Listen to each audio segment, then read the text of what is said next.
Like this one when the blast occurred. More than 50 are dead, 70 wounded. More than a dozen are in critical condition. It's the deadliest terror attack in Turkey this year.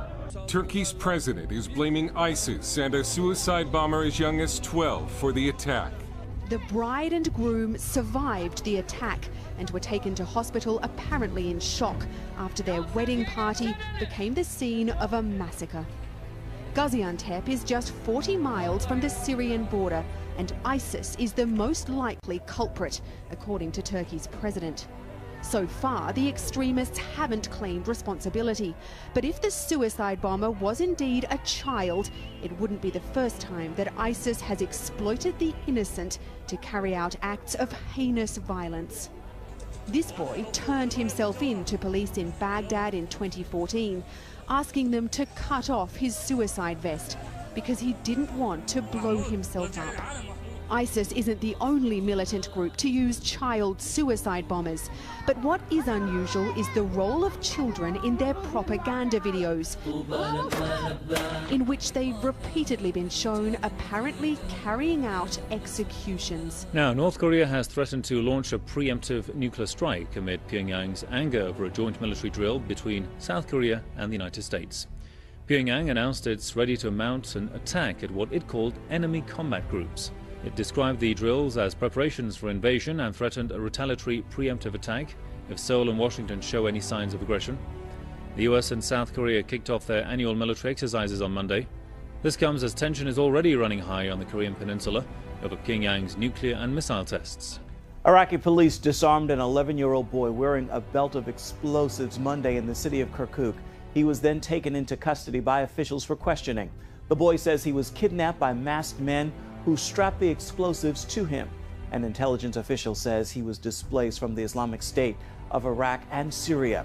It has been reported that the child's father sent him and his brother to detonate the bombs. The boy's brother blew himself up elsewhere in the city. This comes after the recent bombing at a wedding in Turkey that killed 54 people. 61 people have been injured and around 2,700 forced to evacuate after Typhoon Mindul made landfall in the northernmost island, Hokkaido. National broadcaster NHK says heavy rain has caused flooding in villages and damaged houses. One person has been killed and a further 30 wounded after 2 bombs exploded near a hotel on Tuesday night in the southern coastal town of Patani. The town is in one of 3 Muslim-majority southern provinces that have suffered from 12-year insurgency. And police say that the first blast happened in the parking lot behind the Southern View Hotel, but that no one was hurt. And the second blast happened when the truck parked near the hotel's entrance exploded. The attacks come less than 2 weeks after a series of unexplained explosions in tourist hotspots in the south of Thailand. A defense minister ruled out any link between those attacks and the latest bombings. In the shadow of the Blue Ridge Mountains in far southwest Virginia, people in Roanoke County say they never expected an ISIS-inspired attack here. But the FBI is now investigating a gruesome stabbing at this apartment complex as a possible act of terror, and local police have charged 20-year-old Wasil Faruqi in the attack on a man and woman this weekend. Roanoke County Assistant Police Chief Chuck Mason says Faruqi jumped the couple at the base of this staircase. Went up all 3 flights of stairs and eventually into the victim's apartment. And shouting Allahu Akbar. However many times that happened. Allahu Akbar means God is the greatest and is often shouted by perpetrators during Islamist-inspired terrorist attacks. U.S. officials say Faruqi traveled from the U.S. to Turkey earlier this year in what may have been an attempt to cross into Syria to join ISIS. For some reason, he was unsuccessful and returned to the U.S. Tensions continue to simmer in Indian-controlled Kashmir, where fresh clashes have erupted between anti-India protesters and security forces. Indian troops used pellet guns and live ammunition to quell hundreds of stone-pelting demonstrators in Srinagar. At least 14 people have been injured. Local residents say the violence broke out after the security forces fired tear gas to intimidate the people. The ongoing clampdown on pro-independence rallies has claimed the lives of at least 65 civilians since July. The disputed Himalayan region is divided between India and Pakistan. At least 40 people have been killed and hundreds of thousands evacuated as widespread flood hit vast areas of central and eastern India. Days of heavy rain have caused water levels in the Ganges River and its tributaries to reach dangerously high levels during the past 48 hours. Most of the deaths were caused by drowning, electrocution, or injuries caused by collapsed houses. Flooding occurs in many parts of India during monsoon season, which runs from June to September. And overseas, a magnitude 6.2 earthquake struck central Italy early this morning. While most folks there were sleeping, residents awoke to scenes one described as Dante's Inferno. They were the lucky ones. At least 159 people were killed, and it's a race against time tonight to find survivors. The frantic search for signs of life continued through the day as dazed residents tried to grasp the scale of the disaster. Mostly what was pulled from the rubble was grim, but there was good news.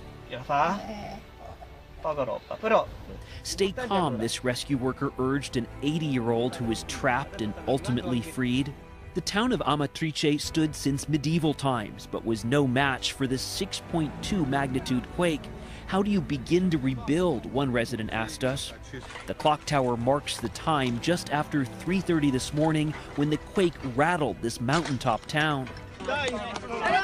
Some of the first on the scene were ordinary folk, including priest Fabio Gamarota, who heard residents calling from windows. Aiuto, aiuto, help, help, help, help. He told us he tried to lift heavy stones with his bare hands off people who were trapped. You can see workers going from house to house searching for possible survivors, and you can get a sense for just how much work that takes when you see the scope of the devastation here. Take a look at this house, the wall completely destroyed, exposing the kitchen inside. This woman, who would not give her name, had just her cat, some grapes, and a little bread. This is what you could save here? Yes, the police gave me a coat, she said. This is all I have left now. It took me 26 years to build my life in this place. Violent weather spawned a string of damaging tornadoes across the Midwest. At least 21 twisters were reported yesterday in central Indiana alone.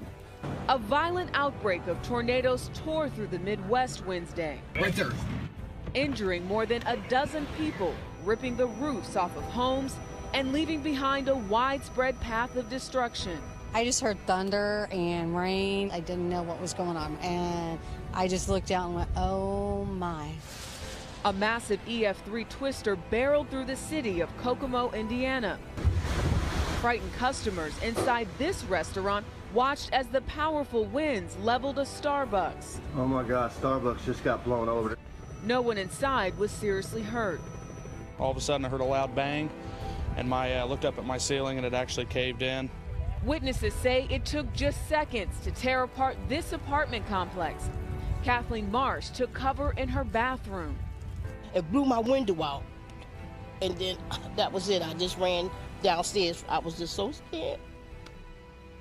Hundreds of people were forced out of their homes in Howard County, and more than 35,000 people were reported without power across the state.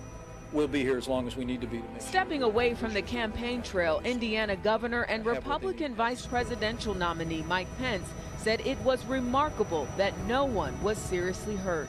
I want to say Hoosiers are breathing a sigh of relief after a very tough day of weather. But there's a lot of hurting families out there, and I encourage every Hoosier to remember these communities in their prayers.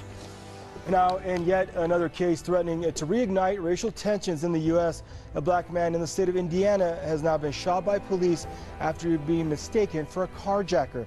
Officers in Indianapolis shot Carl Williams after his wife called police to report a carjacking by another person. The 48-year-old is now fighting for his life in a local hospital. The police department in Indianapolis has called the incident, quote, tragic. The shooting comes just a month after an unarmed black man was shot by cops in the state of Florida. Nearly 700 people have been shot by U.S. police in 2016 alone. Militants attacked the American University of Afghanistan today. At least 4 people were killed, dozens wounded. None of them were American. Witnesses say a large explosion blew one of the gates open. That was followed by heavy gunfire as militants stormed the campus during busy night classes. Several American teachers and hundreds of students were on campus. Some were struck by gunfire. Others hid where they could. One jumped from a second-story window to escape. As the Afghan security forces battled with the militants, U.S. military officials confirmed American advisors were on the sidelines. Despite being surrounded by 15-foot blast walls and armed patrols, this is the second attack on the American university in a month. A U.S. Navy warship has been harassed by 4 smaller Iranian boats, according to the U.S. Chief of Naval Operations. The Iranian boats ignored warnings as they raced toward the guided missile destroyer USS Nitsa. It happened in the international waters in the Strait of Hormuz. That's the mouth of the Persian Gulf, an area where Iran has threatened U.S. Navy vessels before. Outside San Bernardino, the Blue Cut fire exploded out of control, roaring through the Cajon Pass like a runaway train. Today, thousands who were evacuated are anxious to see whether their homes were among the 300 structures destroyed in this fire. In Northern California, the Clayton fire tore through 4,000 acres and almost 200 homes, including Matthew Porter's. He was tending to the U.S. Olympic fencing team's equipment in Rio when he heard the news. Coming to see it, difference between knowing it mentally and when you come and see it, that's when it kicks in. Along the coast, the chimney fire is threatening the historic Hearst Castle in San Luis Obispo County. Fires near Santa Barbara and Bakersfield have burned through a combined 36,000 acres. In just 1 week, these 5 fires, fueled by 100-degree temperatures, strong winds, and years of drought, destroyed nearly 100,000 acres. As long as we have these conditions, we're going to see intense fires. Costa Dillon is with the National